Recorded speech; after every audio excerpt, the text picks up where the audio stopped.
A washe garin ranar da aka ruguje shataletalen gaban gidan gwamnatin jihar Kano, mahangar Dambuzi ta kai ziyarar gani da ido da mun tseganta muku me ya faru. Sai kuma ta ka cibis da gani yadda ake yago hotunan sarakuna a jikin Coronation Hall na gidan gwamnati.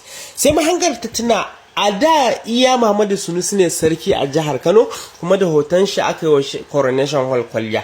Sai ta tuna lokacin da aka yago hoton Muhammadu Sunusi daga jikin Coronation Hall. Sai mahangar ta ƙara tuna cewa ashe an mamaye gurbin sarki Muhammadu Sunusi da wasu sarakunan guda 5, ciki har da shi Muhammadu Sunusin, kafin daga bisani a maye gurbin shi da wani sarkin. Sai kuma ta ga kenan wayannan sarakuna kwaya 5 da ake yagowa a jikin Coronation Hall su ma tasu ce ta zo ƙarshe. Kenan sabon gwamna sabbin sarakuna, ko kuma sabon gwamna sabon sarki, ba mu dai sanya abubuwa za su kasance ba. Bari mu ba wannan tsegumin haka mu koma kan batun shataletale.